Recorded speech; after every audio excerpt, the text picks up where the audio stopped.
In front of me is Motorola Moto S50, and today I would like to show you how you can add a password to Google Passwords Manager. Begin by going into Settings and scrolling down to access Passwords and Accounts. Then hit this gear next to Google. Tap on Google Password Manager and click on Add Password.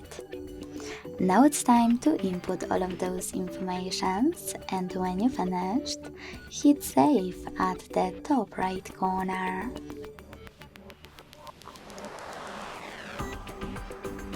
As you can see, after that, my password was successfully added.